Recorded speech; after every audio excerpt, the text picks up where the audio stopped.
He's a fungus, the fungus, the fungus, the fungus, the fungus, the fungus.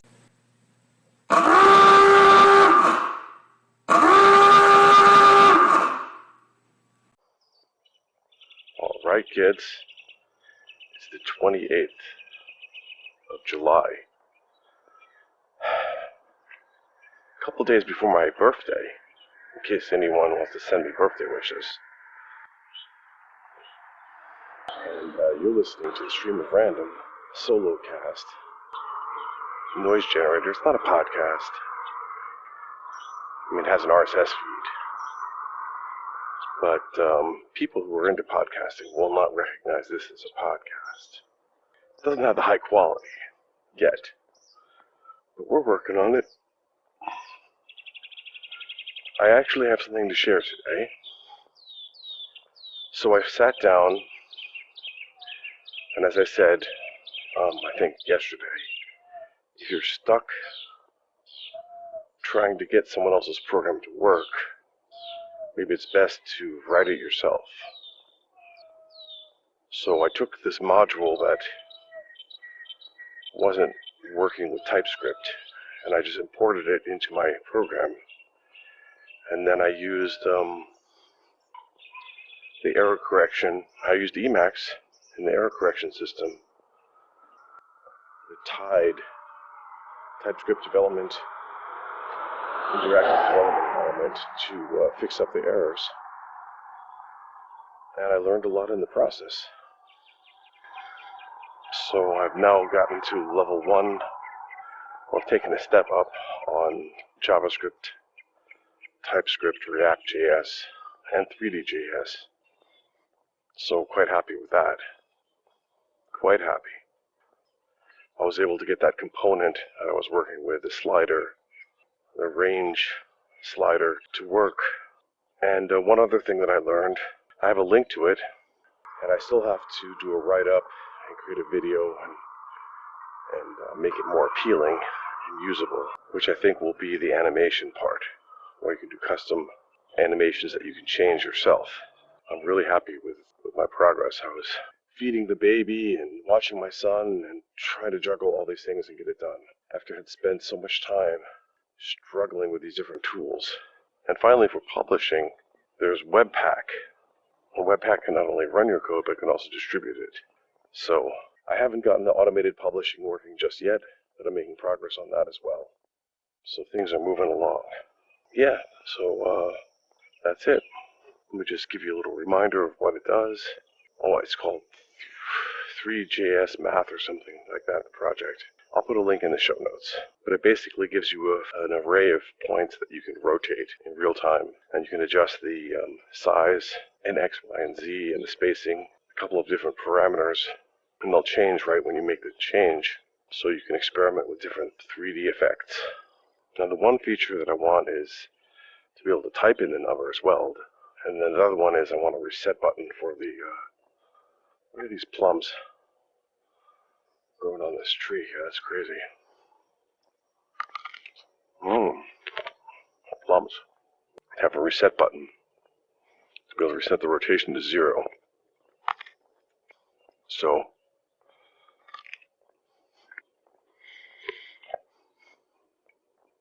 I guess me eating plums doesn't make for good podcasting, but they're really good plums. Right off the tree. So my son said to my wife that he wishes that I would think about him as much as I think about kombucha.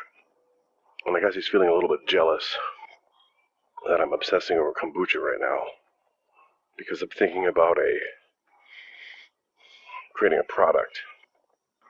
And I'm also thinking about these business plans.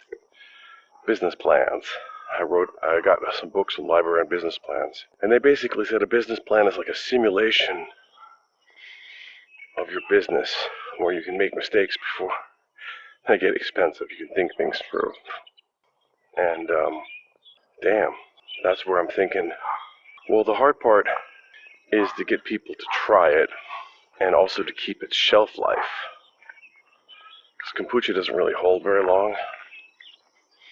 I guess we could try different preservatives or whatever, if it's supposed to hold longer. I was hoping that we would create it fresh to be drank like in 2 or 3 days, and that if we could sell it like that. I guess I'll have to try it out, how long it'll keep refrigerated. Maybe a week before turning sour. If we can stop the process of fermentation. See, this is the thing. It's like if you want it live, if you want the probiotics, you can't stop that. This is where we get into this whole question. So it's really like a timing issue. It's kind of tough. And then the alcohol testing. In New Jersey, you have to test kombucha for alcohol and make sure it's not above a certain percentage. I guess you need a brewing license for that afterwards to make hard kombucha, and then you can only sell it under certain conditions. But I love drinking it, and I think it's very refreshing, and if we have different juices to add to it, it's going to be great. It's more like something you could mix at a restaurant with fresh fruit to make a super refreshing drink. So that's the story so far, kids. Not really an exciting podcast today. Just giving you some updates from my life, but it's okay. I was listening to the Podcasting Index with Adam Curry and Dave. And Dave was dropping some serious philosophy, the survivorship bias, and how just because we survived, we think that we're right, but we don't correctly attribute why we survived, and we may falsely believe that we're right.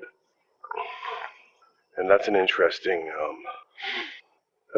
way to look at it, I think. And then Adam was like, this is off topic. He didn't say that directly, but it's like, we got to do this on a different podcast. So I thought that wasn't the best move. And at least for me, I enjoy exploring different ideas. And they also talk about, how there's too many podcasts, there's too many podcasters. So there's a certain competition and an exclusionary attitude that wants to exclude total amateurs like me.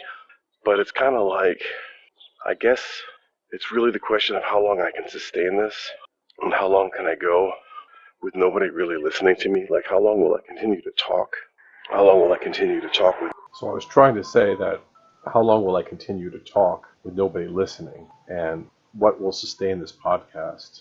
How long can I sustain it on my own? There's a smell of pollen in the air.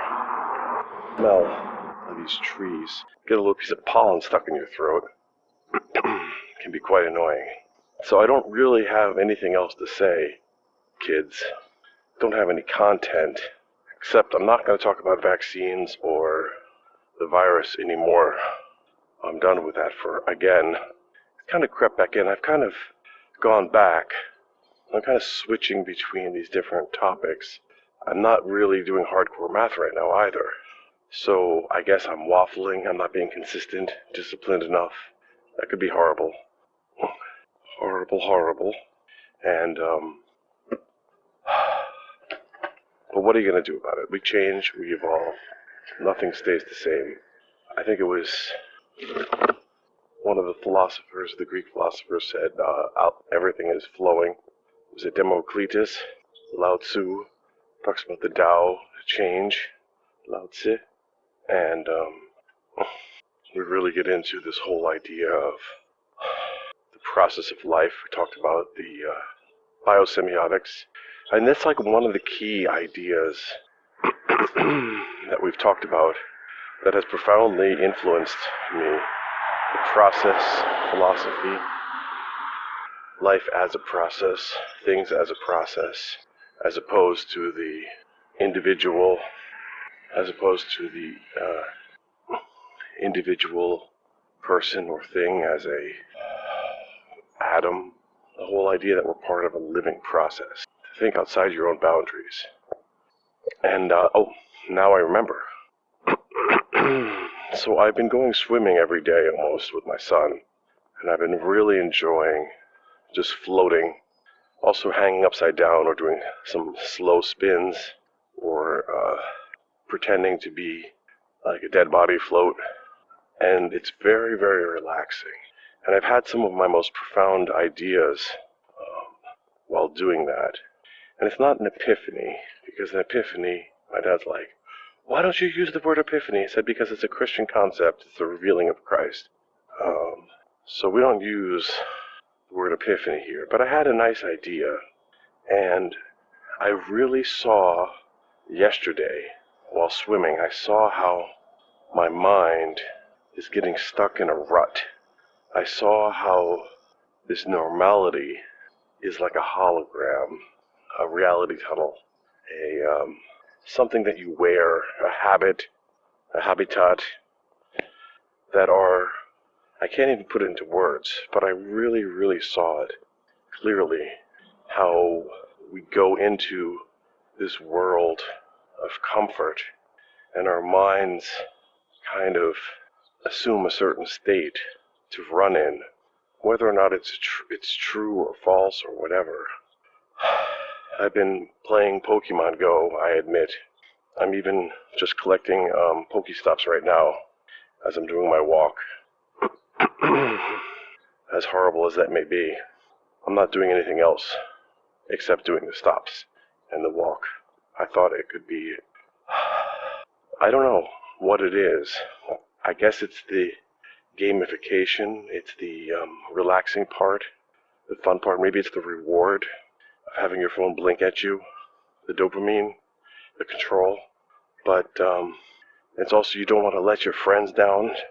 You know how I said the introspection is the key, reveals the secrets? Well, I guess being a gamer and just inspecting my feelings and realizing that other people will feel the same. But if I can reflect over these feelings, I can break the control that the game has over me and understand it. And that's what I was kind of thinking the other day. It's like we can break out of these shells if we're strong. We can escape from or change into a mindset as needed.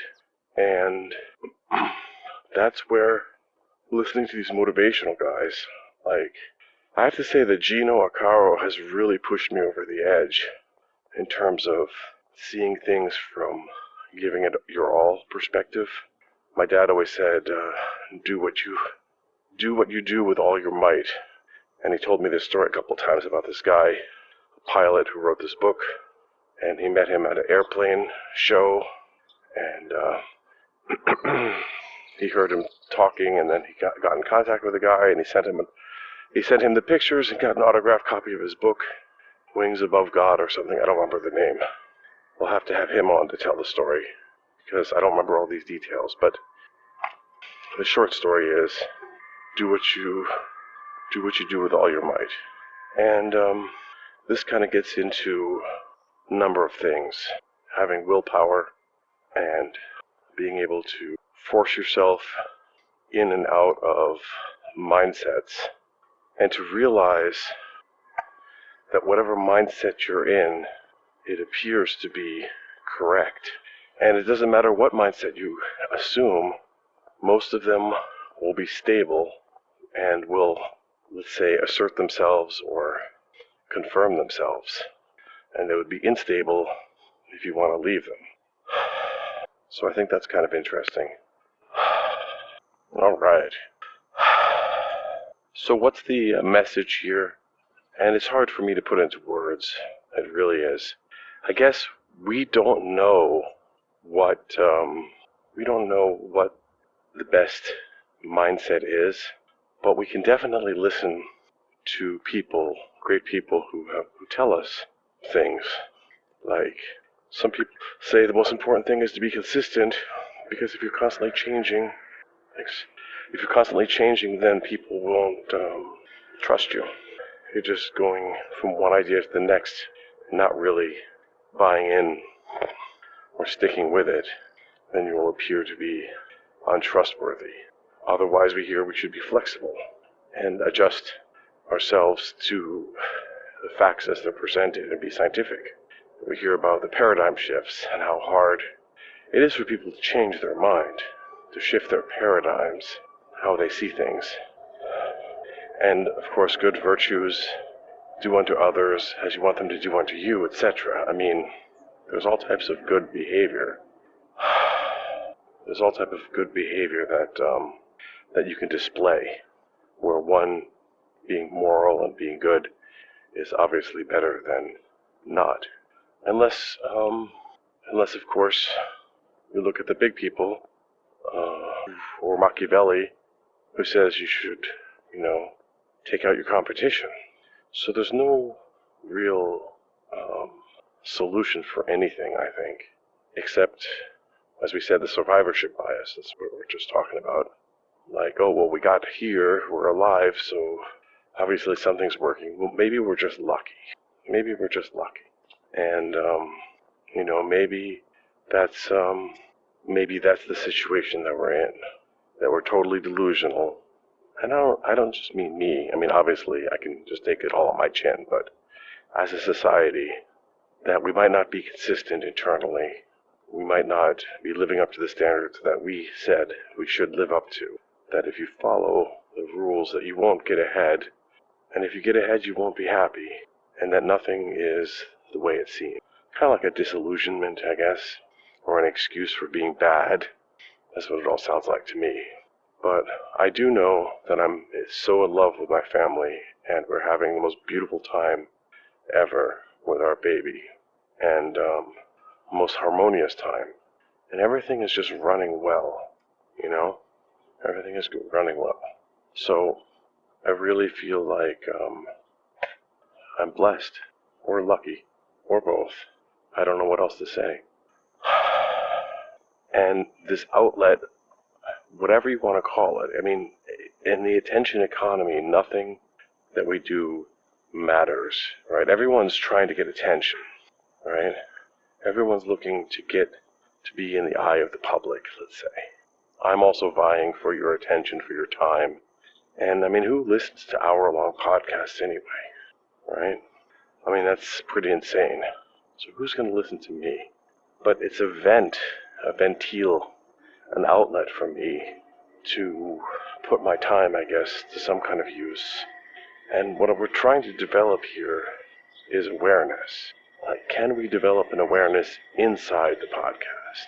Can we become awake to pop out of our shell, to escape the cocoon, and have the swarm of, or cocoon, the fungus?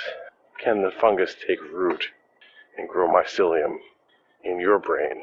See, that's really, can we escape our shell and create something that's actually viral or fungal even, that will grow and spread? The slime from your radio, like Frank Zappa said. And why would we want something that sounds so negative?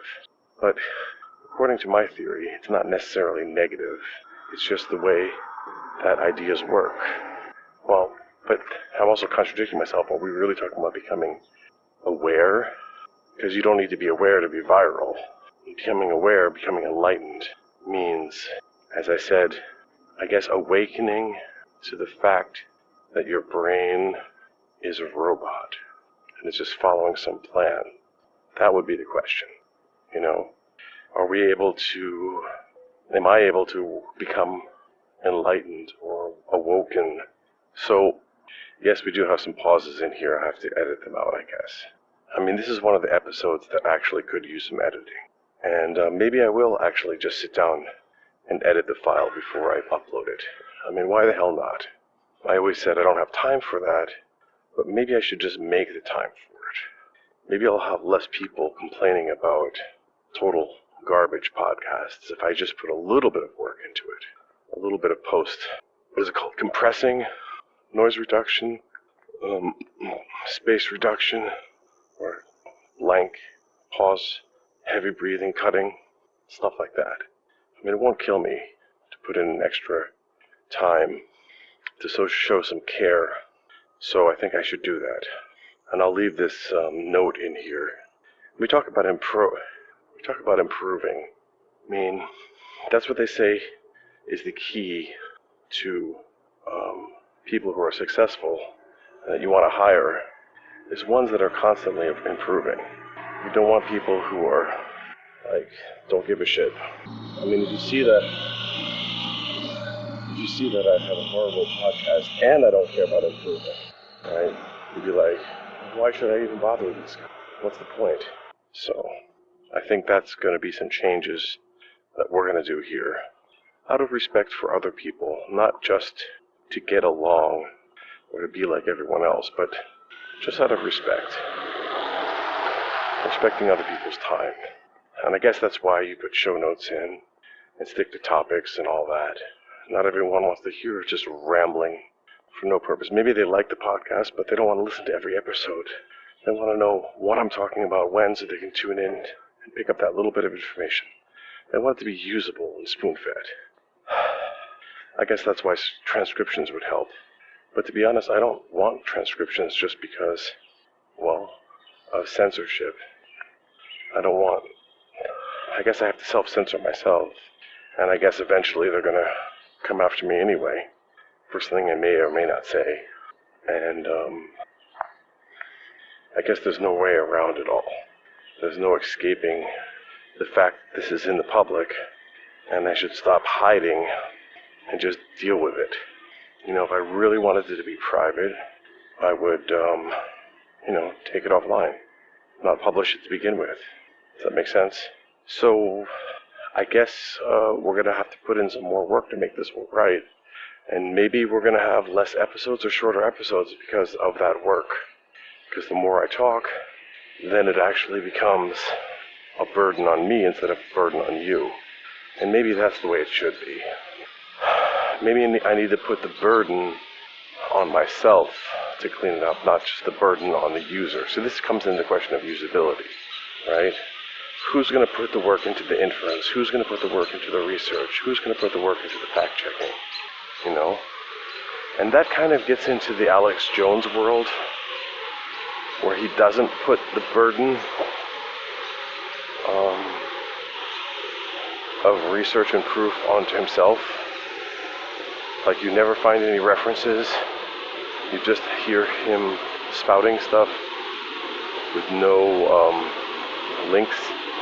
He never has links. He always has just these printouts. It's not a very scientific format that he has.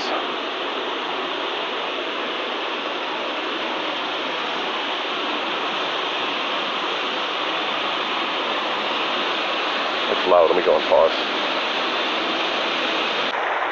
Okay.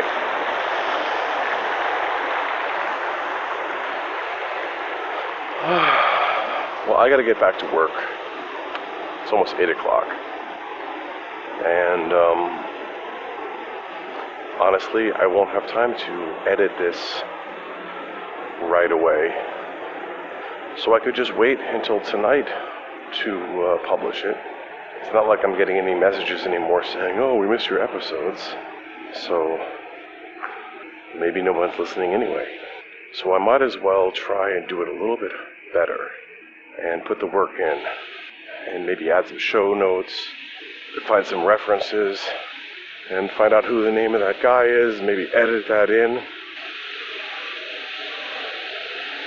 put a link to his book, spend a couple of hours making an incredibly concise version of this episode.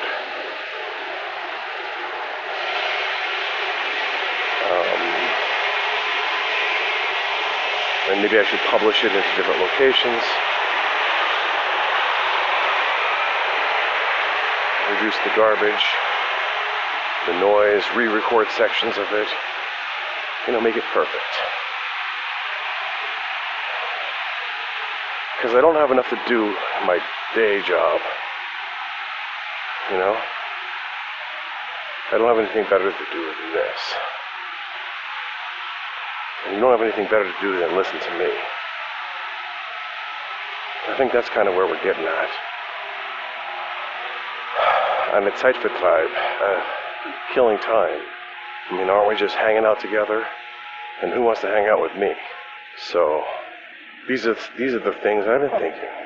And I wish you all a great day. Thanks for listening to my rant. And I am going to at least do some minimal editing tonight. I've decided, even if I produce less episodes or shorter, they're just going to be shorter episodes. The more I have to edit, the more I'll think about putting the work, putting the work into them. Actually transcribing, that's crazy. Alright, take care. I gotta get this off my chest. So I go to Panera's at the College of New Jersey, and like always, I order a baker's dozen Asiago bagels. And these bagels are getting smaller and smaller, like shrinkflation. But now we have swapflation, where the guy gives me a cup, get my coffee, he hands me the bag of bagels and the receipt. I walk out. On the receipt it says Asiago bagels. I walk out, I'm going to grab one of those just outside. I open the box, and they're plain bagels. And I kept myself together. I didn't rage on him. I walk in, I said, I hand him the box. I said, the receipt says Asiago. And he's like, Asiago? They're plain? So he gives me a new box. And then I say, well, you going to give me a cookie? It's like, which one? It's like, I want the candy cookie. Then I tell him, I said, listen, my family's very picky about these bagels. They want their Asiago bagels. I'm sorry to do this to you, you know? Sorry to take all your bagels. And I'm just sitting here walking home thinking, what am I going to do about this? If they're going to start refusing to serve me bagels, if this is a situation we're getting into, where these places like Dunkin' Donuts and Panera Bread don't want to serve bread and donuts anymore. All they want to do is serve you expensive sandwiches and lunches. They don't want to lift a finger to sell you a bagel, and that those bagels are used to make much more expensive sandwiches where the profit margin's like way up. And they're losing money on selling me bagels. And I didn't want them sliced, and I didn't want cream cheese, and I didn't want anything extra. I just want the freaking bagels. So I'm thinking if I should write a complaint to corporate or not, or let them pass on this one. Let them slide. And then the manager came out. I said, hey, boss. He knew what's up. I bet you he gave instructions to send me a message like, you know, just next time he comes, just give him plain bagels. But it didn't work because I checked. Or maybe the kid just was thinking about something else. But there's no way, like we talked about Asiagos. He did a bait and switch on me. He thought I wouldn't know until I got home. But I got him. So check your order next time at Panera's. Check your order. And I even gave him a tip. I said, here's my tip. Don't look directly in the sun. Okay, it's bad for your eyes. Anyway, I had to get that off my chest. Thought I'd share it with you. You know, if we don't share these things on the podcast, I mean, what else? Oh, I'm listening to the Talking Sopranos podcast, where Michael Imperioli is, who played Christopher, is philosophizing deeply. It's great. I'm getting into this podcast. It's really kind of fun. All right, guys. See ya.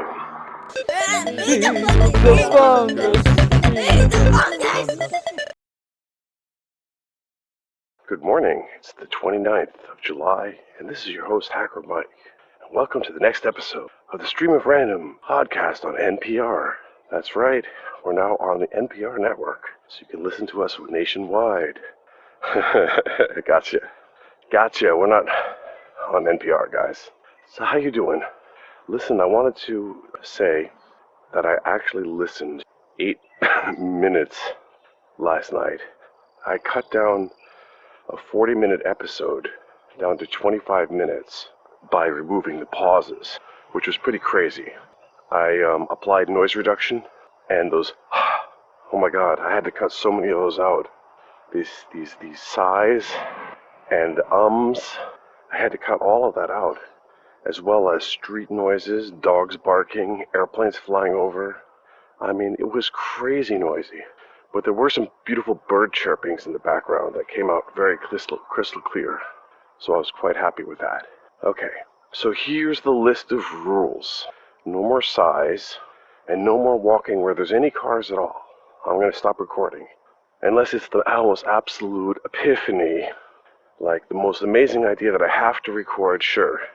But under normal circumstances, there's not going to be any more recording when there's any cars nearby.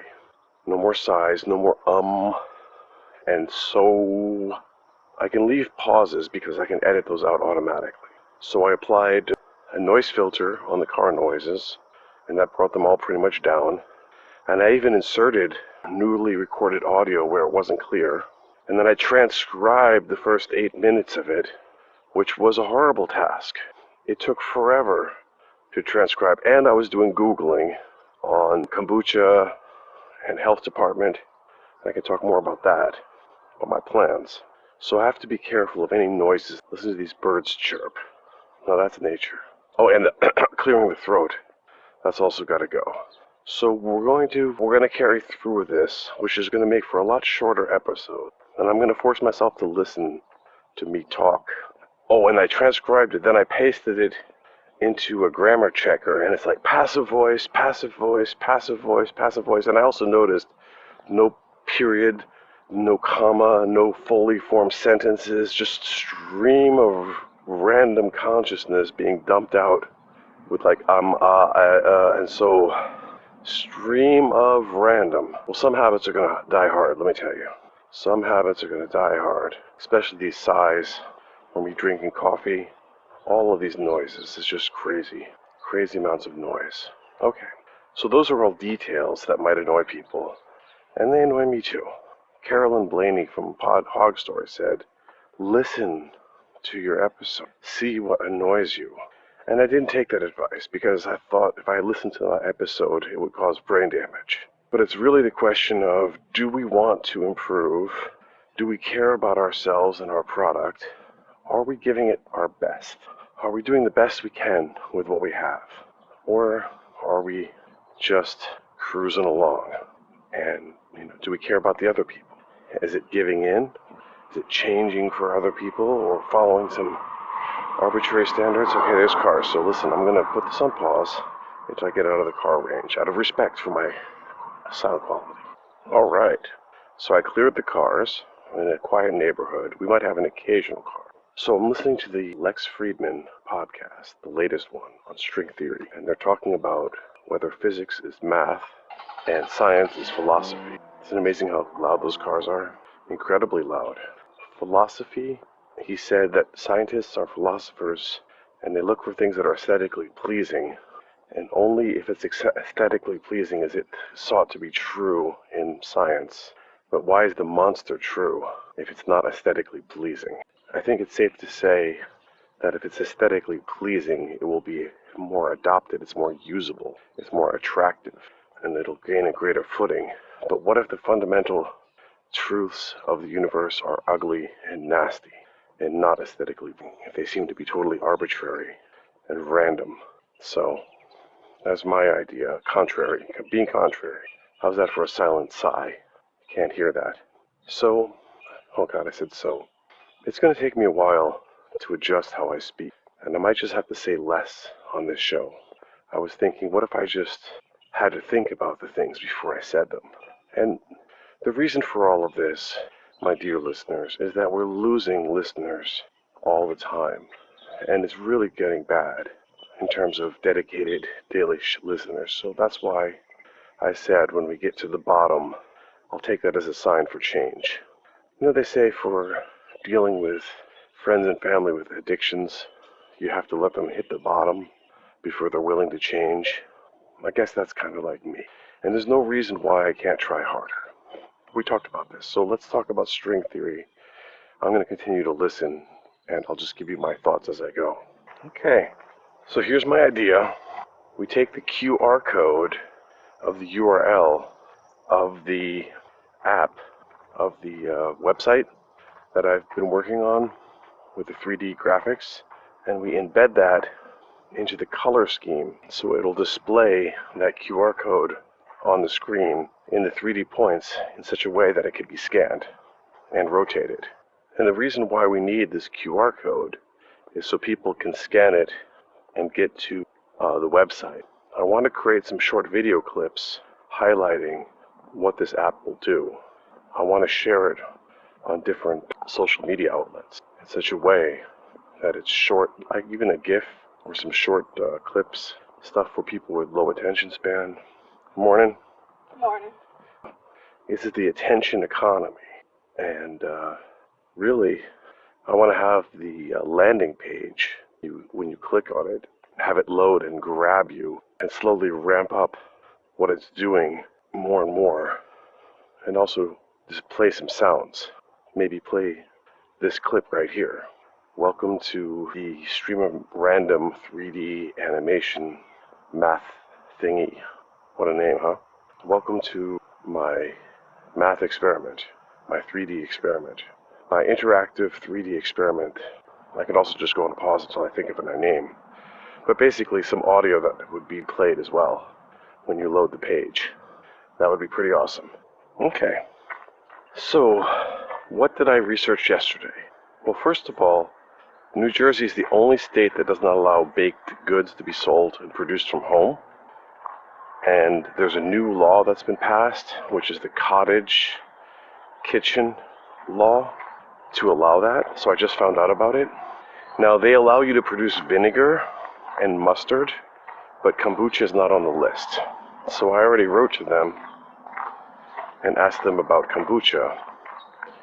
But I don't mind setting up a commercial kitchen, and I have done some thought about it. For kombucha, the only thing I need is a sink.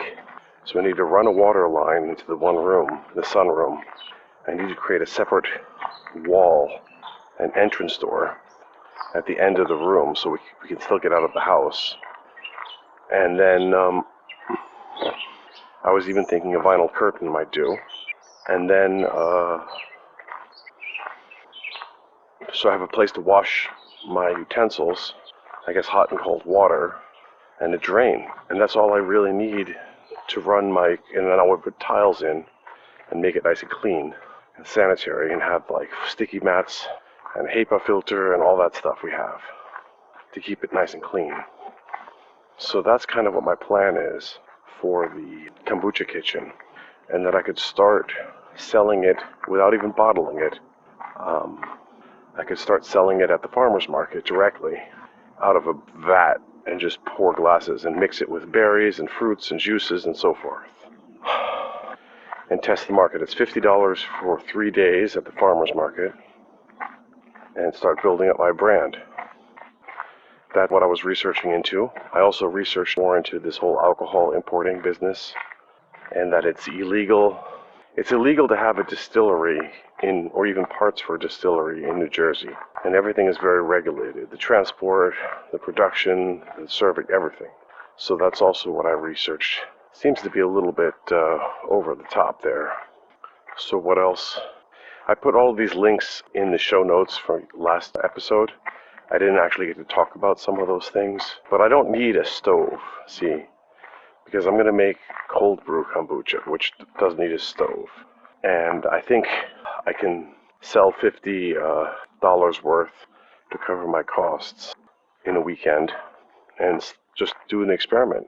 But I'm not going to be baking anything or cooking anything, so the actual size of the kitchen is going to be very small. I think the next step is I'm going to contact the health department and ask them preliminary, or explain to them my plans, and ask them if a vinyl curtain or a double vinyl curtain would be enough as a separate entrance. I think a double vinyl, so a vinyl curtain with a changing area and then followed by another vinyl curtain, so a double wall, should be enough. And then tiles in the floor and the walls. Okay. So yeah, this is going to be a short episode. It's only 19 minutes, and I'm going to cut out half of it. It's only be 10 minutes. So I'm not going to have hour-long episodes anymore. What are you guys going to do with yourselves in all this time? Where's my flow of thought? My free flow of random thoughts that make up this whole podcast? Now I'm going to be like everybody else. Well, we're still going to have some randomness, let me tell you. You can take the boy out of the random, but you can't take the random out of the boy, you know what I'm saying? I'm going to go back to listen to Lex. They're talking about how in Galileo's time they didn't see experiments as being all that you need. You need to come up with some kind of concept to prove something. Boy, I miss talking to you guys. Just babbling on for hours and hours. But the actual cost of transcribing all of this is so immense, and editing it and listening it, I have to actually refrain from saying anything just to improve the quality. So we don't say anything. You have high quality, saying nothing, or very little. compressed. So, Grandma just called me that a tree branch fell on our neighbor's house, and she didn't know what to do. I said, call the police. She said she didn't know if they were home. You know, let someone know, because it could cause, damage or explosion or whatever. And I was just talking to the guy here. I'm on the canal. I said, you catching anything? He said, catfish, bass, and trout. And that reminded me that I used to catch catfish with my grandpa, and we would have a bungee line, and we'd put the fishing line on the bungee and leave it overnight and catch catfish. I'm going to research if that's legal here in New Jersey, and I'm going to construct some catfish lines and put them along the canal and do a lazy fishing. We put them out at night, and in the morning you go and check your lines. And I'll put a little name tag and QR code on them. So if anyone has any questions, they can see that I'm a licensed fisherman. I'd like to create a viral video with my 3D stuff. And I'm just thinking about what the message is. I'm thinking we could even do a mathematical progression where the number of dots will change, like the parameters will change with the mathematical function. So like a linear growth in the number of dots. Also with the rotation, the XY rotation, I was thinking it would be cool if we could have a wobble. So instead of having it just rotate on X, which just like has it flips around all the time, I could have it rotate one way and then rotate back the other way. So even and odd. If the number's even, then rotate one way, and if it's odd, rotate the other way. I think a wobbling would be awesome. And you could adjust the size of the wobble with a modulo, so we could change the rotation. I guess we need to have some kind of iterator to tell you what time it is, so you can sample that, or what iteration count. So we need to have some kind of number. Or I could just look at the rotation number and say, is this rotation number even? If it's even, or if it's positive, then reverse it, and if it's negative, then reverse it. So basically, reverse it every time. Or if it's less than a certain max number, then add to it, and if it's over that, then we'll have to know what direction I'm going in. Because I want it to go up and then down, up and then down, so like a sine function. So I wonder what type of mathematical identity I could use, how much information I need to store to do that. I need some kind of state. Oh wow, there's more trees that fell in the river here. Or is it the same one?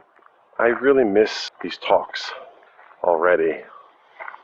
I guess I'm just going to have to babble and get home to do my editing and all of that. Hey guys, you miss me? Do you miss me yet?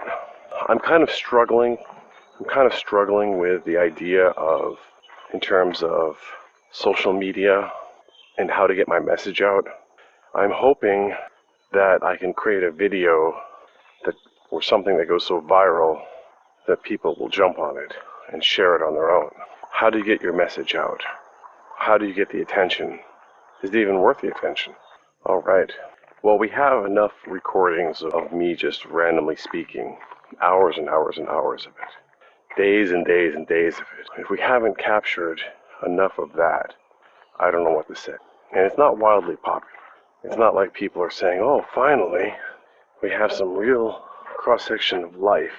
Now, if I was famous, then people might be more interested. So really, but who's got the time? So really, the question really becomes, what's important? Okay, so here's an idea I'm working on. I was thinking about that question of rotation, and maybe we have to choose a different axis. Like if I rotate it on the x-axis, on the z-axis, it spins in a circle on the screen. And if I rotate it on the other axis, it spins like towards you or whatever. So I was thinking, how can I get something to be like a spiral and spiral around a center? And I was thinking that the points themselves, the placement of the points is important relative to the zero, which I guess is the axis of rotation. And if I have the points going in a spiral and leave out a bunch of them, so I could create like a sine wave, a sine function that places the points along the x and y, or other functions. So instead of having a matrix or a grid, we would have like a plot, like a 3D plot for points. And it's 4D actually, because it's going to change over time. So we want to be able to plug in mathematical functions for that as well. I'm just listening to this thing on string theory, and I was thinking also all these different symmetries. We could probably do symmetries or strings. It's funny, it says I only have 6 hours of recording time left, 1.8 gigabytes free. I wonder why. Alright, 32 minutes. Now these 32 minutes are probably going to compress down to 15 minutes, half if I remove all the pauses. And I'm going to transcribe this episode and put in my show notes. So I have to be careful what I'm going to say, because everything I say is just going to cause more work for me downstream. This is a whole new dimension of podcasting, post-production. Now, Adam Curry said that he doesn't do post-production, that he has the perfect sound, the perfect compression, noise gates, and he said he posted some notes somewhere, and I guess he has perfect self-control. He's got a cough button, he's got a studio all set up perfectly. But I'm out in the wild here, with the deer. With the deer. Just me and the deer, and the cars. But there's a car coming, I'm going to go on pause. And every time I want to say something, I'm thinking, what's the cost going to be to edit this? Do I really want to transcribe it? Is it really that important to tell you I just found a shovel in the garbage and I hid it in the bushes so I can come get it later and took a picture of it? And geolocated the picture so I can have its position. Is that important to tell you? Or not? Like, who's going to be interested in that? So I'm thinking about this question I had of how to do the pendulum, or the back and forth. Well, what if we store the motion, not just the rotation, but we have a mass or size, but what if I store the actual velocity or energy of the particle as in an array, so that for every point I also store its velocity as a vector, x, y, z, what direction it's moving in, and I use that to calculate its rotation. The guy's saying that in the string theory they have 10 dimensions, which solves all types of problems. So what if I have 10 different dimensions that I could measure for these points? Well, we just added the energy dimension, or velocity, or what is it? Momentum. And we have color. I could store a bunch of it in color as well. But I'm thinking it could be a hidden dimension, a hidden array that's going to store the state. So that's my plan for now. All right. Well, it looks like I'm running late for work, and I'm thinking about what's an internal thought, what's an external thought, all the different layers and boundaries and hoops to jump through, to refine and filter and extract ideas, thoughts. You know, who's our target audience? What makes up an idea that can stand on its own? A spore, a self-contained, genetic, self-replicating unit that's free of its originator. You know, if you think all of the ideas you have are yours and that you thought them up, think again. Maybe they're just foreign spores that are inoculated and feeding on you, like the mycelium running through your brain, the neural pathways. What if we find that neurons grow like mycelia, or that there's actually fungus in our brain, some kind of symbiote inside of our brain, some kind of third party, and maybe it's the mitochondria, the energy supplier. Do fungus have mitochondria? I mean, I'm really going to have to get into some biology here, and I'm just dreading having to transcribe this. I'm going to go into some rabbit hole and start researching all these things. Oh my God, it's going to be cray-cray. And maybe I don't have to transcribe it word for word, every single word. Maybe I can just write down the gist of what we're talking about. Like, why do we need to write down every single sentence, every single word? So I'm going to allow for the transcription to be inaccurate and to be more of show notes, sources, etc. Maybe I should try the Freedom Controller that Adam Curry uses for his show notes, OPML. Now that looks like it could be some kind of antique. Let me take a picture. Got little wheels on its feet. I'm always looking for furniture. Now, do I include that picture in the show notes? I mean, does anyone actually care about it? I'm not going to include the picture of where I hid the shovel. Like, that's the definition of private. Okay, guys, I'm wrapping this up here. And as yesterday, I'm going to edit this show, do the audio cleanup tonight. We expect later shows and shorter shows, but with a cleaner audio, less noise, less ums. And I hope you enjoyed. Also, the transcript, I'm not going to do it word for word. There's no sense in that. I'm just going to put down some basic ideas or just write something that's related to this episode. I also have to look at the word limit on Anchor. So just putting in keywords would be good. But I hope that if I continue with this process of improving quality, that eventually it'll become easier with practice. And I'll develop new skills and new awareness. I mean, how are we supposed to get awareness of what we're doing if we don't revisit it and review it and improve it and critique it? I mean, the editing is really the critique. It's like, what's worth even me listening to? Oh, and by the way, the Cambodian guy, he was saying that a developer in Cambodia wants to earn $6,000 a month, US, and I almost laughed my ass off. In Vietnam, developers earning $12 an hour, so go figure. And soon, we're gonna get there. We're gonna get there, guys, to some kind of place where I can describe what I want to do and be a better manager of things. And maybe over-describing things is also going overboard. Over-specifying them is maybe too much. Maybe too much information is a problem. Like these Department of Defense specifications, which are horribly over-verbose, create an overhead of compliance. And maybe they're not that usable. Maybe we have to apply the usability ideas and memorability ideas to the specification as well. Like, ideas have to be usable just like software, so that the most important things can be kept in short-term memory without overloading the brain with too many details that are not important. Okay, guys, and with that, I didn't choose a title for today's episode. Well, let's call it the usability of mathematics, because math is very unusable in many respects. Doesn't pass the usability guidelines. Okay, see us. Good morning. It's the 30th of July. and you've tuned in to NPR's Stream of Random. We bring you the most random thoughts of a random person.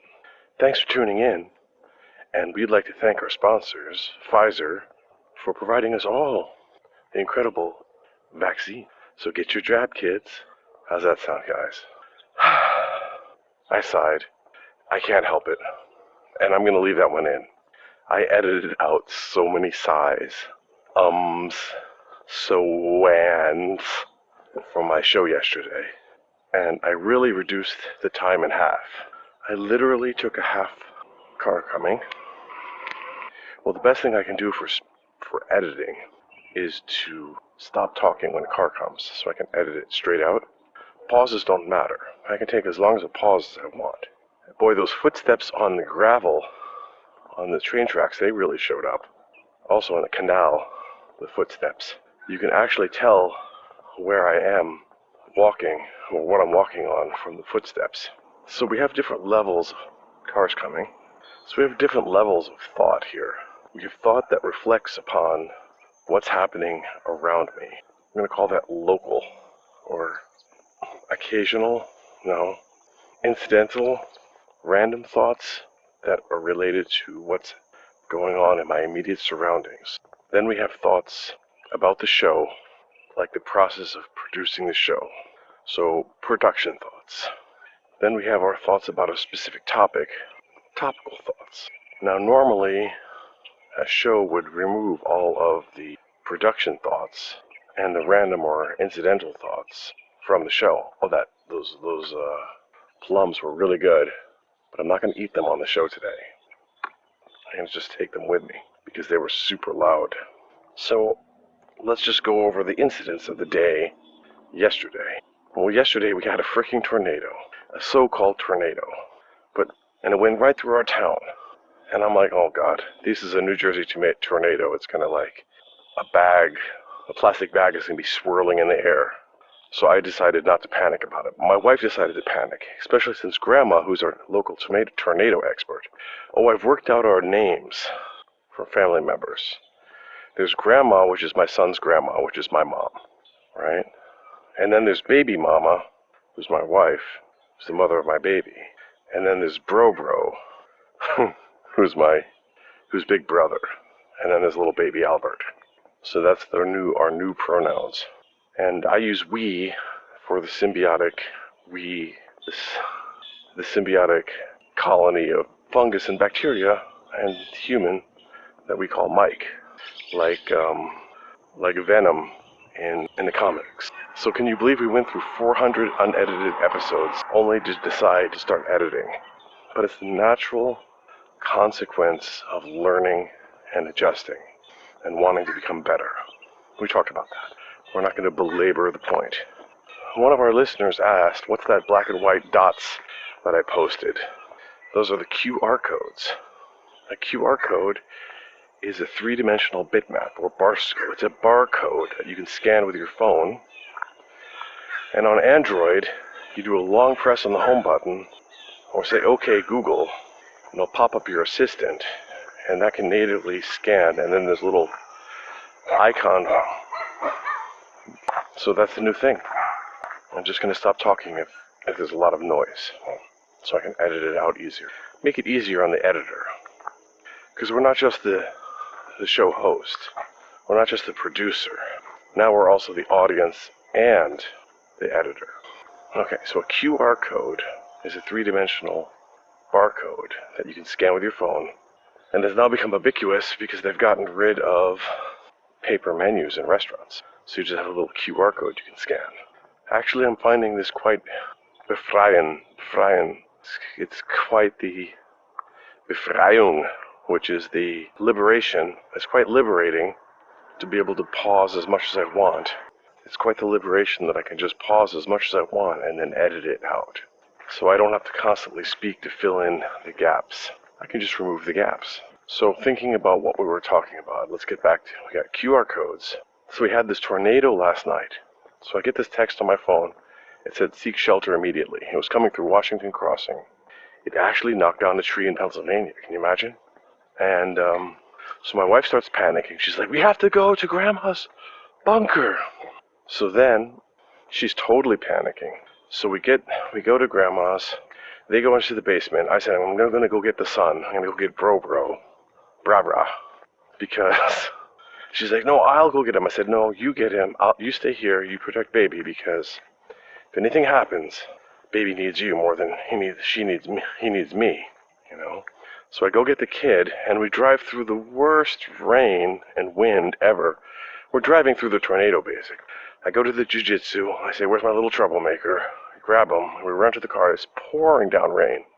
And then we drive like crazy, avoiding fire trucks and generally living dangerously. So it was more dangerous to drive to get the kid and drive through the tornado than it was just to leave him there, in hindsight. Everything worked out fine. Not even Grandma's carport got ruffled. There was absolutely no wind damage at all.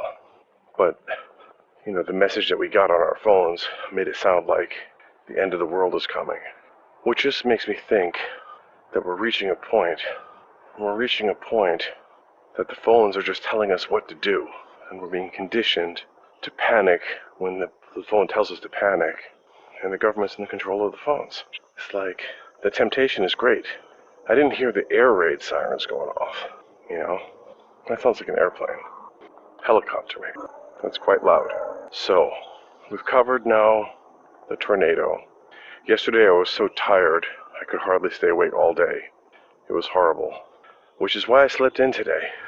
Then I went to bed early, which I need to do more. Get to bed early, sleep in a little bit, get enough rest. I had to get up. I woke up to listen to Bro, listening to some screaming YouTubers. There's just these 20, 30-year-old guys just screaming like insane kids.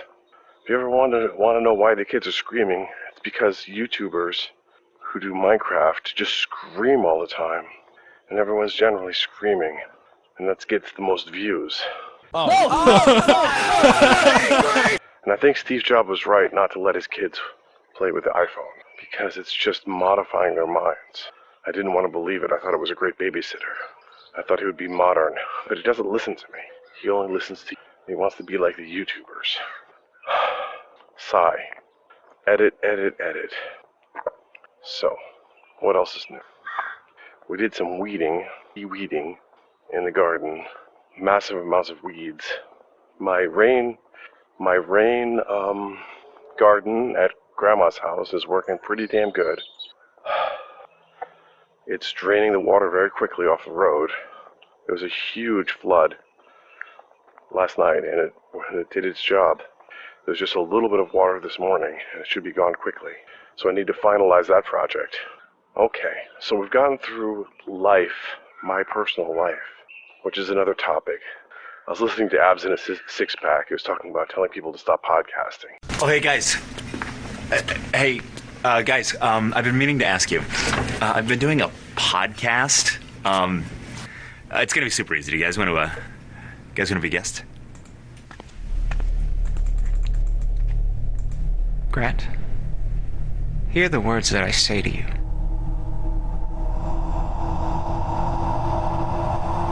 Your podcast will fail. What? Hey, fuck you, man. No. Fuck you.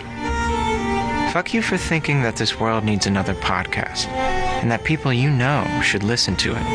It's a bad idea, and a waste of time. It's not a bad idea. It's a good creative outlet. A creative outlet. Is that what you call an hour and a half of unedited bad audio from your living room? Yeah, why not? Do you think you're clever? This has been done 1,000,000 times, Grant. It's a bad idea, and your podcast will fail. Who cares? It's just for fun. It's not fun for me. It's not fun for anyone, Grant. What would you say is the value of it? I think it would be fun to hang out with my friends and watch my favorite show and eat wings. There's nothing wrong with that. There isn't. So why don't you just do that? Why does it have to be a podcast? Because at the end I'll have created something. Created what, though? A half-baked take on the subtleties of Joshua Malina's performance while you suck the wing fat from your teeth? No one wants to listen to that. I think someone might. Oh, the hubris. You think your personality is so sparkling that people want to listen to thousands of hours of you meandering off topic, of your guest describing your apartment before the show even starts, of your roommate coming home and being like, sorry, of you calling in a friend from New York who's super funny, even though you don't have the technology to make that work. Admit it. Admit what? Admit that deep down, you know this is a complete waste of time. I already bought the gear. Return it, and then spend the money on literally anything else. No, it's fun! It's fun! I don't know why you're saying this. You're supposed to be my friend. I am your friend. I'm the only friend you have left. And this is what friends do. They call each other out on their shit, and this is the worst kind of shit there is. Your podcast will fail. And he's talking about his listenership, having only 200 listeners. It's like, dude, I don't have 200 listeners. He said he had 40,000 for his David Icke show. because David Icke posted on his website. But I think we're going to just try, and we're not going to talk about this. I mean, we do talk about it. It's one of the topics, the lamenting not being famous. Like, why am I not famous? And his clips were so funny. It's like, the hubris of thinking that someone's going to listen to you.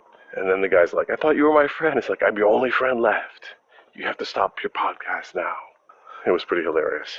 Okay, we're approaching a main road. I'm going to go on pause.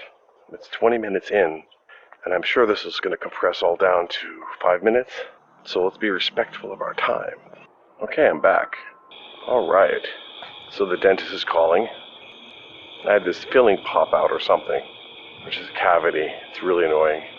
I must have eaten a big chunk of lead, huh? I ingested it. Now this water sound that you hear, this is the fountain at the Science Center in the College of New Jersey. It's very beautiful, and we're going to enjoy the ambience. We haven't really gotten to any topic at all. Okay, so let's get to the topic of the fungus. So did you know that we have yeast living in our body? We have not only a microbiome, but a mycobiome, which is a fungus biome. And the fungus are huge compared to the bacteria, and they live in a symbiosis in our body. And Candida, or yeast, he says, lives in our body, and it eats carbohydrates. And breaks down food for the bacteria, which breaks down the food for the fungus, which breaks down food for our body. So it's all in symbiosis. It's the craziest thing. And I was listening to this guy who coined this term. He's an Arab guy, and his son, with a G. Mahmoud Ghanom. But he was saying that if you take an antibiotic, it will kill all the bacteria, and it can cause the fungus in your body to become overpowered and out of balance. And he's also saying that the antifungals and things that they've used in the food, that if you're eating non-organic food, all of this stuff that they treat the food with can cause also super strains which are immune to all known antifungals to evolve. Feed the fungus! Feed the fungus! Feed the fungus! Feed the fungus! Because the fungus got to eat. And if you try and take away its food, it gets angry. Same thing with viruses and bacteria. If you try and treat them with vaccines and you don't wipe them out, what doesn't kill them makes them stronger. So the message for me for today is mycobiome. We have a symbiotic relationship with fungus and bacteria in our gut, and they create these slimes, or called matrices, to embed themselves into the, oh my god, it's so crazy. It causes leaky gut as well, where the fungus can break through the wall. It creates these long strands that poke through your belly, and they can attack your kidneys. It's the craziest thing ever. So you've got to, first of all, he said, you've got to maintain the balance. And he said there were some crazy sicknesses that some ladies had who were going on these keto diets. If you change your diet radically, it can cause also this imbalance. If you remove carbs, it's not necessarily a good thing. It can cause very dangerous funguses to grow in your body. So if you change your diet, you have to do it slowly, he said, not abruptly. I'm all about abrupt changes, so but I'm slowly turning into a fungus cultivator and farmer, as opposed to a individual. I see my role as a steward of my SCOBY. And it's funny how the kombucha is also a SCOBY, Society of Yeast and Bacteria, symbiotic colony of bacteria and yeast. What's that sound? That's a horrible sound. It sounds like a fan that needs some. And also there's fungus or mushrooms that grow, that go from land to sea, and from sea to land. They're crossing back and forth, which I found out about, which is also interesting. So we're learning all about the fungus. And this is one crazy episode, YouTube channel, which has all these fungus guys on there. Fungus Among Us or something. And they have all types of interesting... I think that's why they have these cooling guys here. There's all types of work going on at the college. So don't be afraid of pauses. Now, the next thing I could do is I could edit the show into segments where I put all the ideas together that are important. I could put them at the very beginning. Instead of doing a linear walk, I could do a reordering of the clips. Imagine that. Or I could take all of the most important information and bring it to the front. And of course, I have a WordPress site, and you'll find a link to it in the episode, where I'll have all of the show notes, all of the links, all of the information about things I've discussed in there. And it's really kind of like a blog, what we're doing here. We're kind of summarizing what's happening in my life, as uninteresting as it may be. And I don't have the hubris to think I'm going to be a Joe Rogan or anything else. So next we have to get Mr. Chicken Man back on the show. I haven't heard from him in a while. Don't be afraid of the silence, that's all I can say. We're going to edit it all out. I can take as many breaks as I want. This is Depeche Mode song about the silence. Words are very unnecessary. They only do harm. I think it was their first hit, Enjoy the Silence or something, in the 80s. It wasn't that bad. I'll include a clip of it into our blog. Okay. Or my son says, okay.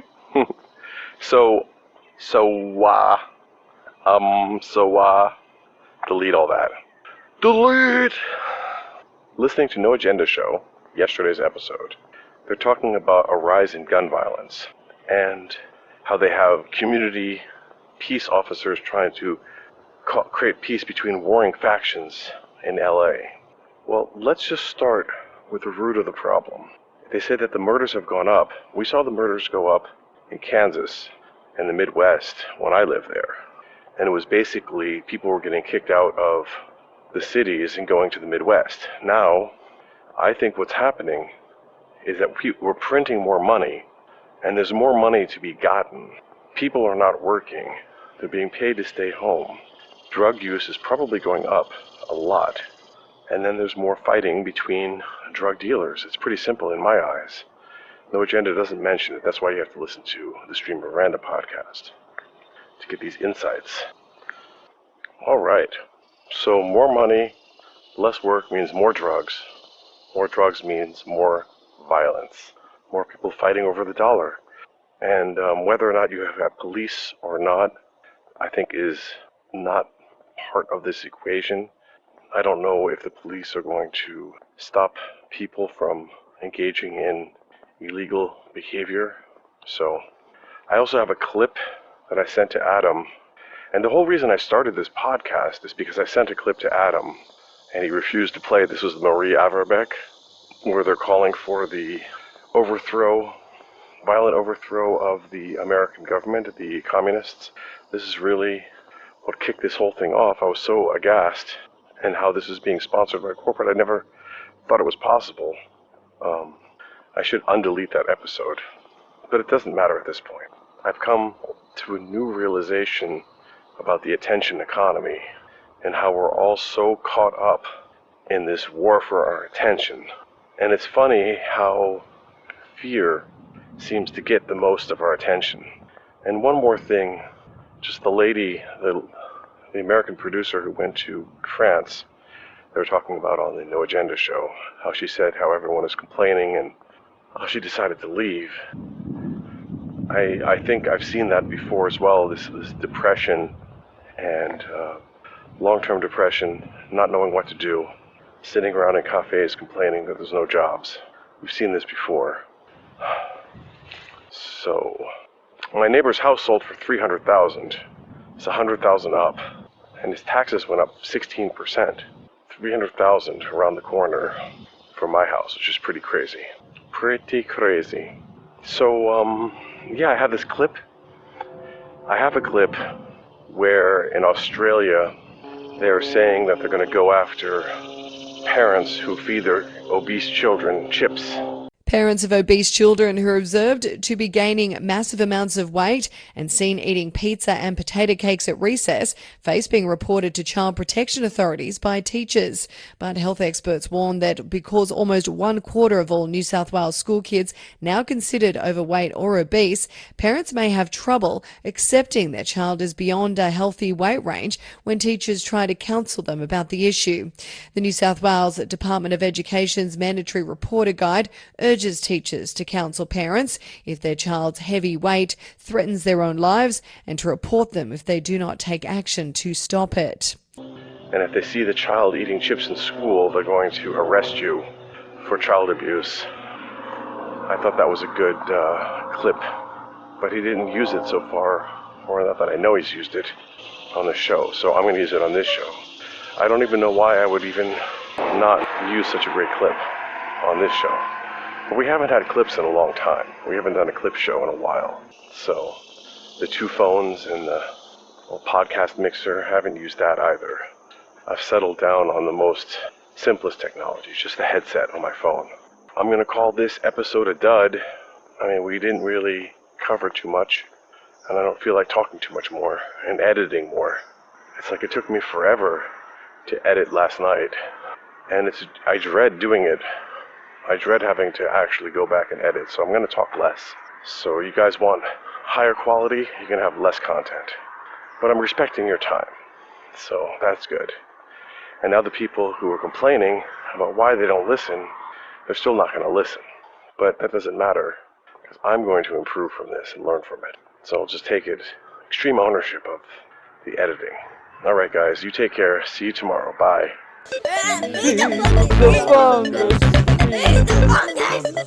You're listening to NPR, and our upcoming show is the Stream of Random podcast with our host, Hacker Mike, specially sponsored today by Microsoft and the Bill and Melinda Gates Foundation, who they've already taken over your desktop, and now they have decided to take over your life. So thank you to our sponsors. Hey, how you doing, guys? Hey, yesterday I listened, my dad came for a visit. He's still here. I love you, Dad. I said, hey, I got some clips today in my podcast. I want to play them to you. So I put on the TV, and we typed into Spotify on my TV, Stream of Random podcast, which was actually quite hard to type in. It's horribly long to type. And then it showed up, and we listened to the latest episode. I was the first listener. My son loved the section with the screaming YouTubers. He loves to hear people scream. I guess some people use this podcast as a form of going to sleep. Your eyes are getting tired. You're going to sleep with my hypnotic voice. Today's going to be a shorter episode. I have 1.5 hours. I have a dentist appointment at 8. And I have to go home and actually take a shower because I can't go there all sweaty. So at 7:30 I should be home. And now it's 6, so I have 1 hour to do this show. And it took me 5 hours yesterday to produce those 20 minutes with editing. So it was like a 2 or 3 hour walk and a 2-hour editing session of 20 minutes. I have to be extra careful with what I'm doing now to reduce the size and the amount of work, and to think twice, which I guess goes against the whole grain original concept. Maybe the original concept was failing. Like I said, your podcast will fail. Maybe your idea will fail. It's been tried a million times before. Your idea will fail, but the podcast will live forever. Yeah, that drain seems to be working just fine. All the water is gone. It drained right off. Time to feed the chickens.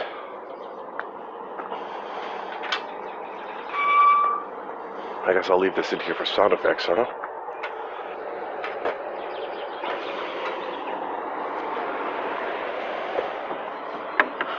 Let's see what the chickens have to say. They come a-running. Chickens coming a-running. What?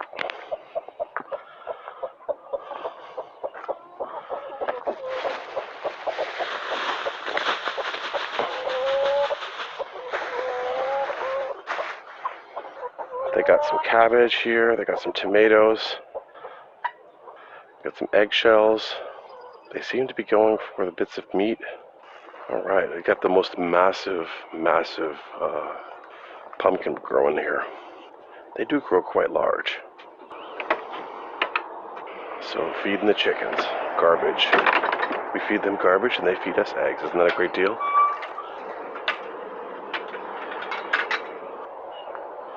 So I looked into commissary kitchens. And there's a commissary kitchen that you can rent by the hour in Trenton. And it looks like we can use that for our brewing station. So that's good. That's real good. Real good. I think that would be a good first start. Instead of converting my whole room to begin with. 1999. There's this huge television manufactured, big, huge tube box TV manufactured in 1999. Well, I can tell you there's no way I'm going to go back and edit all the old episodes. If it takes me 2 hours to edit 20 minutes, how long do you think it's going to take me to edit 4 hours of heavy breathing? This whole editing process and writing show notes is actually quite a job, but it's interesting. And I haven't even gotten to read all those links that I Googled. I Googled links for different things, different rabbit holes for the fungus. I started watching YouTubes on how people created commercial kombucha breweries. And this guy had this huge facility for only brewing a couple of things. And it wasn't even that, he wasn't using it at all to capacity.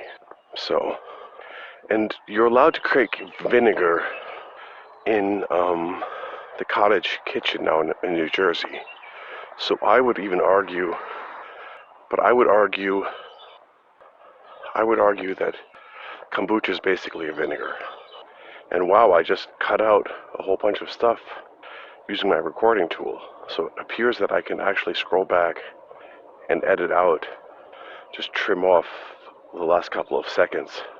So kombucha is basically vinegar. We're talking about regulation in cottage industry.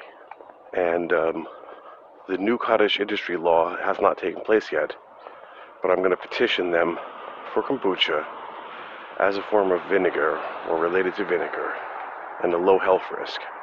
And then until that's approved and my kitchen's ready, I'll have a commissary kitchen set up and we'll just start brewing there in the commercial registered spot. We'll already have the health department going. So that's real good. So at least I have a plan for how to get moving forward with the least amount of cost. And they have this whole idea of the second fermentation, where you take the resulting first fermentation and then mix it and bottle it to create bubbly. I need to look into that. And it requires refrigeration. So maybe they have at this commissary kitchen refrigeration, and maybe I should look into getting a refrigerator or just taking my existing fridge and buying myself a new fridge for the kitchen. I'm not the biggest fan of the second fermentation. I haven't been drinking it that way. I've just been mixing it with fruit juice directly and drinking it. So there we go.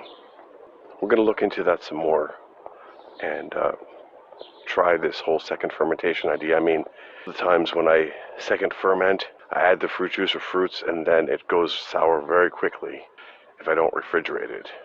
Now, I was studying the life cycle of yeast and also this bacteria, not the yeast. It's a colony of yeast and bacteria, they say, but the one that produces the SCOBY is a bacteria and it produces cellulose and acetic acid from the sugar.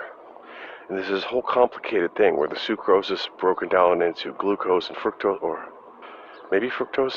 It's broken down multiple times. I have to actually remember and study all these chemical interactions. I'll put some links into the show notes because I'm sure I'll do some research after the show.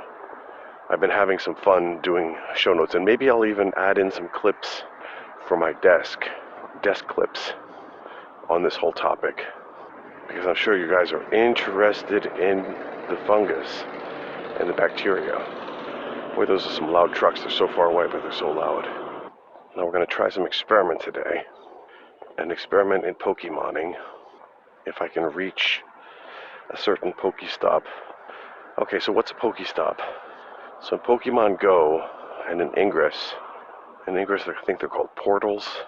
Pokemon Go, they're called Pokestops and Pokemon Gyms, and they're basically points of interest.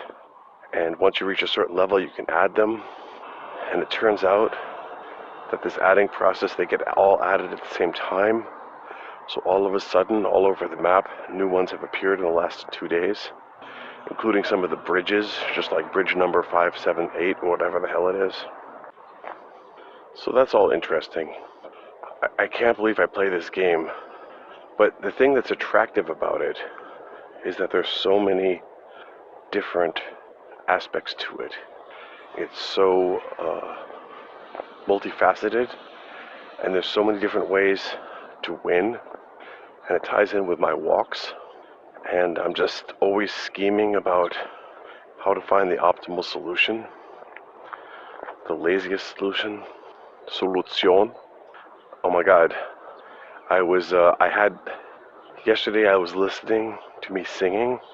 I was trying to sing the tune of Enjoy the Silence or whatever it was, and it was so off key and monotone, like there was no I wasn't hitting different tones, I was hitting the same tone over and over again. It was so horrible, I had to delete it.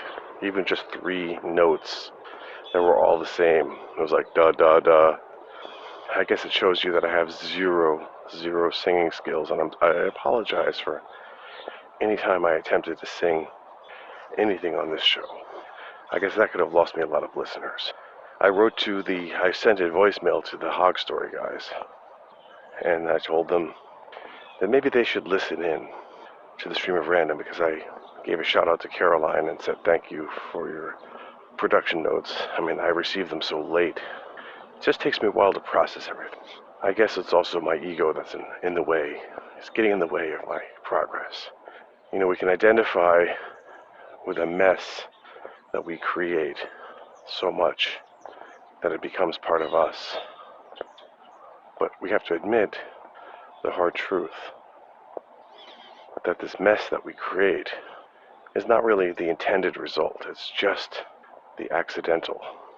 Now I'm attempting to reach this Pokestop through the hedge from the apartment complex next to it without hitting the main road with all those cars. So this is my lazy walk idea. We'll see if I can reach it. And yes, I can reach it from here. So I have a new level of laziness and optimization. And the apartment complex actually goes right up to the field. And it appears that there's even a path to cut through. So that's perfect. So one more thing we learned. See, it's all about creating the optimal path for the traveling salesman's problem. I don't know if you guys ever heard about that. We might have talked about it. But basically the question is, if you have a set of points that you have to reach, how do you determine what the optimal order to go from one city to the other, if you're going to be selling your product, to have the most sales?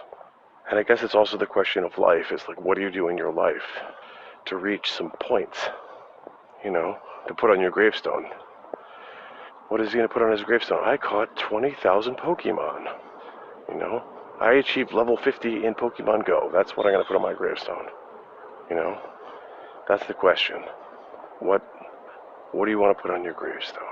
And that's the hard part that I was talking to my wife about. It's the hard part of why these games are not, why people play games and do things that don't really make sense, because it's all relative. It's all relative. You might say, well, money's a game, and being successful in life is a game. Once you've reached a certain point, it's like, why do you need to level up more in this particular system? Will it make you happy? Having that Bentley, is that your dream? Will that fulfill you? Then you could put the Bentley on your gravestone. So really, you just got to choose what meaningless things you want to do in your meaningless life. I guess having happy children is something that some people choose. They say, well, I've got 20 grandchildren. That's for me what I want to do. That's going to make me happy. And other people say I rescued 1,000 cats and I'm a crazy cat lady. But in the end, it'll all be taken away from you. I think that's the bitterness of life. I'm thankful that I have this life, and I'm going to try and make the best of it. I guess that includes playing some Pokemon while I'm doing my walks and doing my podcasting. Not a horrible distraction. Making some curveball throws while I'm walking. Or is it? Is it a total distraction? Like, who wants to listen to this? What's our topic? Well, we just had a very deep topic. Life and death. And that gets us into our choice of topics, like I mentioned yesterday. So I'm going to add in my life story. So my life story is 1. Nobody wants to hear about that much. Then production notes, 2. Nobody wants to hear about that much either. Then random incidents that happen while I'm walking. Well, that's kind of essential to this podcast. Like, that's part of the topic. So, or is it just an incident of the production? So we'll say maybe. Maybe that's some of the charm of this show. And then finally, well, topics like fungus or computers or math or whatever, those are like topics that the show's about. Random things that we're learning. And speaking about that, I've decided I'm going to go back and start up my math course again. And I'm going to try this new visualization tool to express parts of the book that I'm learning. When we cover a topic in the book, I'm going to see, well, how can I visualize it? How can I show it in a different way?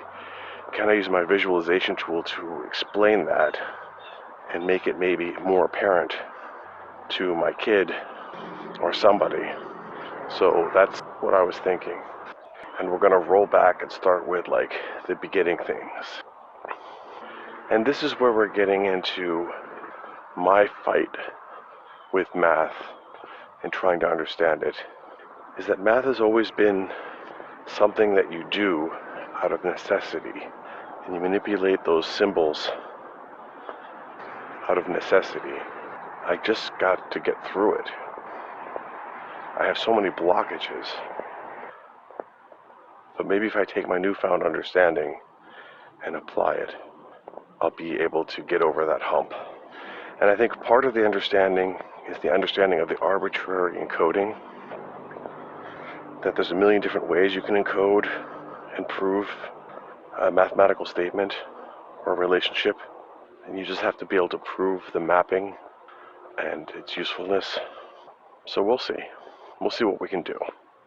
And I think the one thing that always has gotten me was the fractions, the solving of these complicated equations and getting lost doing so, maybe lacking the discipline or practice in doing so.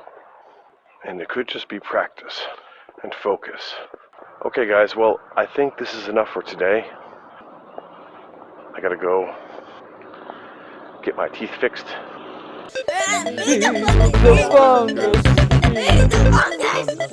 You're listening to WNJT, NPR station, 88.1 FM in Trenton, New Jersey. And next, on our lineup, you'll listen to the Stream of Random podcast, which has been specially sponsored by Amazon.com.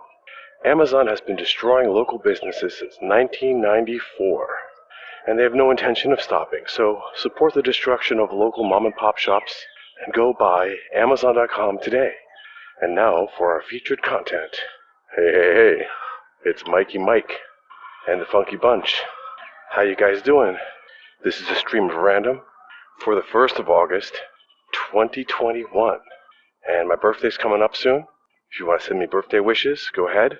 Today's episode will be dedicated to the idea of complex systems. I've been listening to a podcast on the New Books Network in mathematics that covers the book What is a Complex System by James Ladyman and Kay Weissner, Yale University Press, 2020. I'm only halfway through. They're talking about beehives making decisions in groups. This prompted my research to Google fungus mycorrhizal networks, complex systems, decision making. We're talking about decisions being made by trees networked together with fungus, or decisions being made by fungus collectively as a brain, collecting all this information around it. The research is quite deep. I opened up a whole can of worms here, and I'm sure you'll be hearing more about it as we go. I don't have any conclusions yet. I'll put a link to their podcast in the show, and maybe I'll include some clips. But the things that I remember from listening so far, well, we're talking about memory and how the memory of the system is disconnected from the reality. So you have a complex system that stores information about the outside world in its own free manner that's completely not directly connected with the outside. And that is like the dream world, for example, or any other types of information that may be encoded in the beehive, etc. And it explains so much. These grudges that you see between groups of people, these myths that don't have to be connected with reality. They can just be myths, but they're stored in the system as a memory, like different mistrusts between peoples. And basically, this whole idea of complex systems is intertwined with that of the Turing machines, or the Gödel number, the game of life. And they said that the study of complex systems has also evolved since the advent of computers, because we're able to actually calculate. They didn't have that before. So the game of life from Conway is also a Turing complete system, where you represent the world as a two-dimensional array of bits. We've talked about this before. And then you have simple rules that say whether, there's like 4 or 5 different rules that are evaluated that determine if a certain cell will remain on, will live, or die. If it's overcrowded by its neighbors, it'll die. If it's completely alone on its own, it'll die. Only if there's a certain amount of neighbors in the neighboring area will it survive. And there's certain structures that will persist, and if you have a certain starting state, you can actually reach some unpredictable results, some chaotic results that are completely not foreseen. And this is like one of the areas of study that you can create Turing machines, complete Turing machines inside of the game of life. And you can have a Turing machine that simulates a Turing machine inside of the game of life, etc. You can get arbitrary complex. We talk about nested systems. It's really a great podcast to listen to for geeks like me. I'm enjoying it very much. So I downloaded this program called Zotero, which is like a research manager. It allows you to snapshot websites and find PDFs for files. It's quite nice. It's for managing research, bibliographies, and I'm going to continue practicing using org mode for Emacs to do my show notes. And you noticed for yesterday's show I didn't transcribe anything. I just put show notes for the topics that we covered, because I can't go and transcribe the whole thing. I can barely listen to them. Damn, I was just recording. So let me just reiterate what's been going on in my life. Today we went to Living History Farm, the Howell Living History Farm, and they had a steam tractor ride. Well, there was a 4-H fair there, and they had the steam tractor ride. And the steam tractor ran on wood fire and water. It doesn't require any electronics. And Grandma was saying how the Amish people were allowed to use those, but they weren't allowed to use diesel tractors. And I was thinking, that makes sense, because if you have an EMP blast, you don't need a third party. You don't need the Western society to get wood and water. You're completely self-reliant if you allow such technologies in your society. But as soon as you allow diesel, then you become dependent upon the entire Western society and all of its quirks. So that makes good sense not to allow that. We went on a ride and we saw the magic show, and they had an animal show, and they even had a technology. They had robots. One of the 4-H had a bunch of kids. They had robots and so forth, 3D printers or Cricuts. But they completely ignored us. They didn't want to show us anything. I had to ask them, what does this do? And they gave us a half-hearted explanation, and then went back to eating biryani. I guess they were hungry. It was lunchtime. We got them at the wrong time. But I'm feeling quite empowered with this editing, as I mentioned. So today, in terms of notes, it's going to be a huge amount of links and notes. This footbridge now has a Pokestop, which is kind of neat, kind of weird. I posted a map of the known Pokestops, and there's quite the collection of them at the Grounds for Sculpture. Like every single sculpture has a Pokestop. It's pretty insane. So the Howell Living History Museum is a farm, and they have horses and pigs and sheep, and the 4-H is a community organization that promotes farms, and they have like a fair, they have prizes for best rabbit and best sheep, and they give kids an opportunity to learn to show their animals. We had a pony ride. My kid loved the pony ride. And we got some hamburgers, and they had a steam-powered ice cream maker, which was pretty cool. And I was just thinking about when I saw the guys running security, and it was Mercer County Park Rangers. I was just thinking, it just clicked in my head that the county government is really the leftovers of the British Empire. That this whole structure, we talk about complex systems, like the government is a complex system, and it's also multi-layered, like I said, recursive, with a government in a government in a government, and organization structures. It has a memory, as a nonlinear response, they said. Like, it's really quite interesting to think about governments as complex. It has a history, but I think that the history of these governments are also a history of the domination and the success of the people. And even if they overthrew the British in name, they still kept their structure. So if the previous structure that was overthrown was completely different, then our structure would also be different. It's not like it was destroyed and rebuilt from scratch. There might have been a revolution, but at this history farm, we saw continuity of the European or British, or whatever it was. Howell sounds like a British name. The British legacy from the 1700s or whenever they came over. I'll have to include some show notes. Get ready for some research. I got a phone call from a good friend, my old buddy, childhood friend, and he was driving by the bridge over the Delaware. I'm like, that's where I live. He's like, oh, really? Yeah, I said, just stop over. He's like, I can't stop. But it was funny how he called me in the moment that he called me in the very moment that he was driving by my house. I thought that was an interesting coincidence. It shows you somehow how our minds work. People are busy with their own things, but yeah, he's moving to Ecuador to live in the mountains. So wish him all the best. And I gave him a link to our podcast. I told him to listen, so I hope he hears this. Godspeed. He said he's taking some of my tips on not bringing all of his stuff with him. He's putting it into storage so that he doesn't want to carry a huge load of stuff. We're going to go minimalistic, which makes good sense. I told him to sell his bicycles. You're not going to put those in storage. They might get rusty, and you come back in 5 years.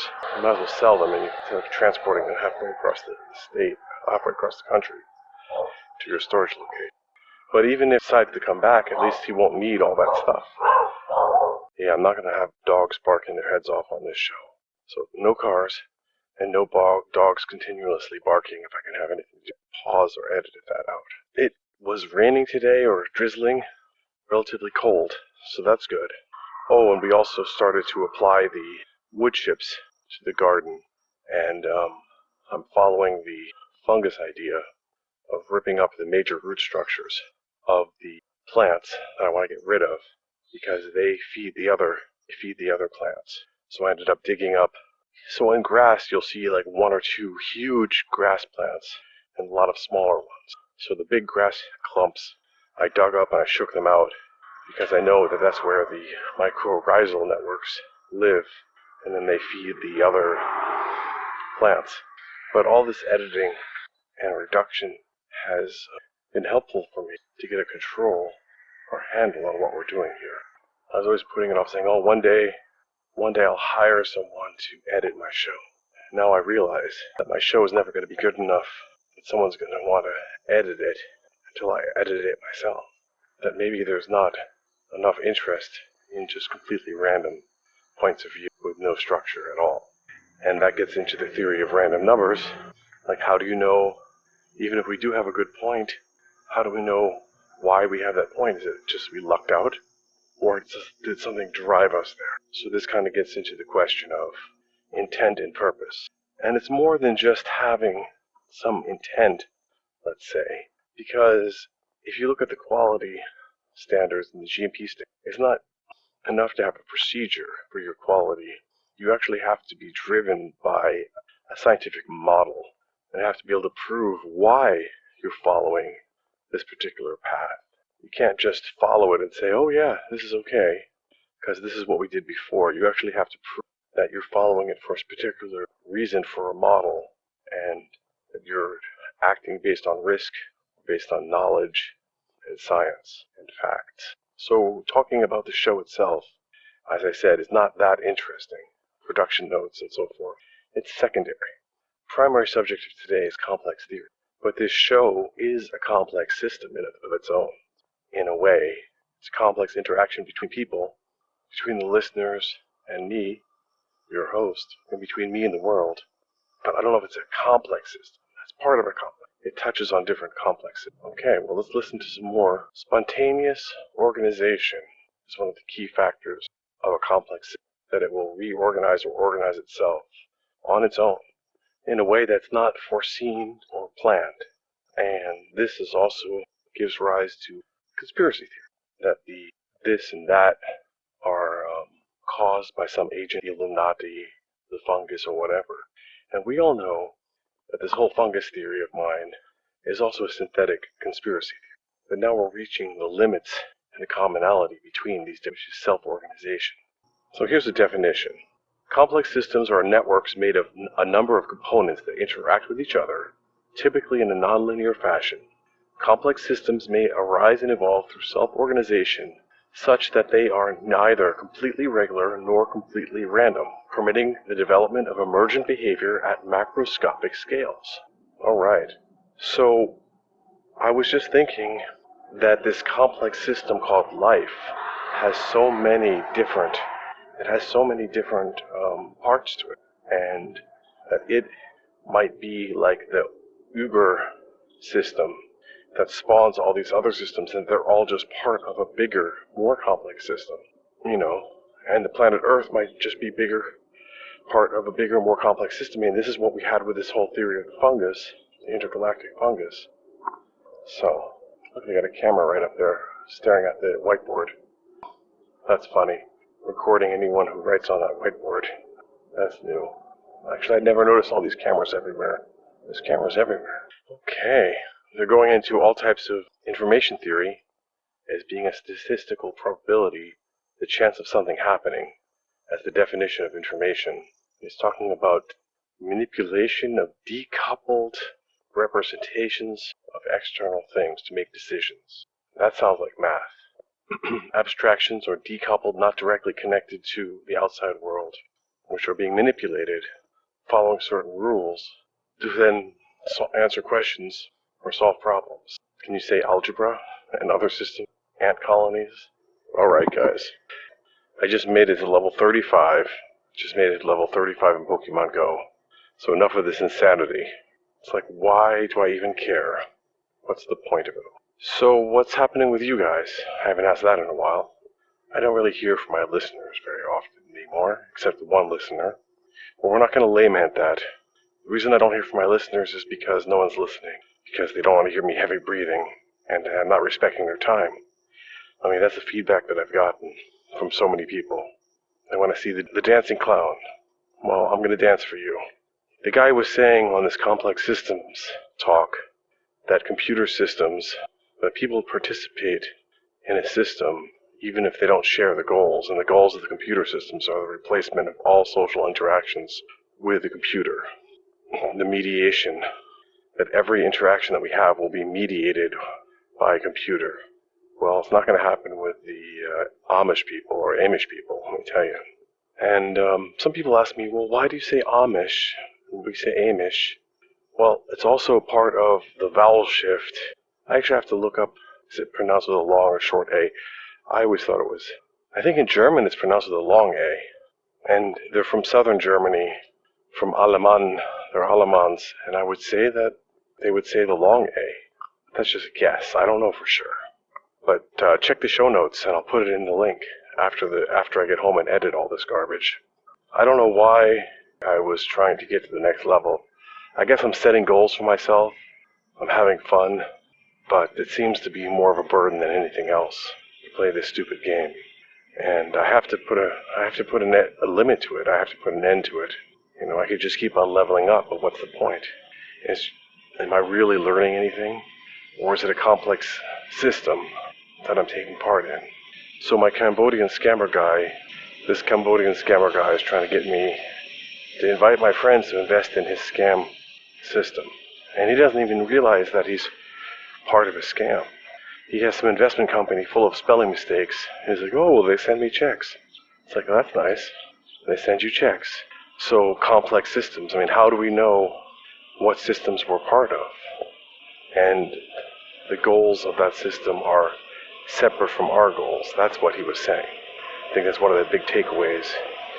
Disparity, the unequalness of goals in systems.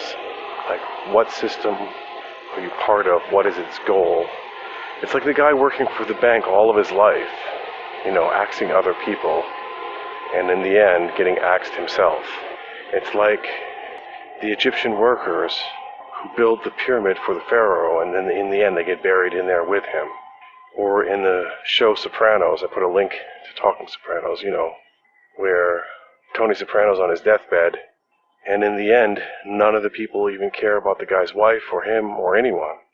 You know, he surrounded himself with murderers who don't care about anybody.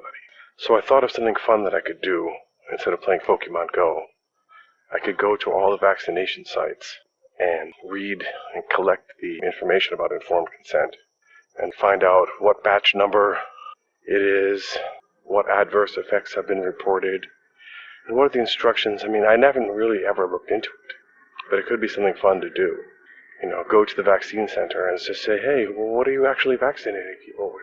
And, hey, well, can I take a copy? Can I take this with me to the lab? I want to have it tested, this vaccine that you want to inject me with. Could we get a placebo arm to have them inject into, and then you could get a copy of it, like a fake arm? Or just say, hey, give it to me, I'll inject myself. I want to do a science experiment. I'd like to have a copy of this. The Albania leaks are quite interesting. I don't know if you guys heard about this. The contracts that they supposedly sent to the government of Albania are quite crazy. The terms and conditions. I said I wouldn't talk about the vaccine. Now I'm talking about the vaccine, huh? It's pretty crazy. My shoelace is coming undone. Okay. So I just picked another video to listen to. I'm looking for stuff on mycorrhizal networks. Mycorrhizal fungus roots. And this guy has something on meta. Calls it metarhizium fungus. And basically, what he's saying is that these fungus, there's no-till gardening, which is based on not disturbing the fungus networks. I think that's the point. He's saying that phosphorus is delivered, and nitrogen is delivered by the mycorrhizal, by the fungus. So if you transplant, if you disturb the soil, if you make major changes to the soil, I guess that could disturb the fungus growing. And then you'll lose some of your micronutrients. So that also means that food grown without mycorrhizal networks, let's say in commercial farming, non-organic farming, would be lacking the fungus network. When people say that we're lacking nutrients, we're tilling up everything. Well, maybe it's because we're destroying the fungus in the tilling of these commercial farms. And then he said that this metarhizium fungus surrounds the larvae and grubs of these bad insects and sucks all the life out of them. It grows their mycelium, I guess, into them. It surrounds them and then eats them. And then it's a great tool for getting rid of bad insects. Well, guys, I really think that we have enough material for today to chew on. I'm going to go back and listen to this complex systems. All right, then.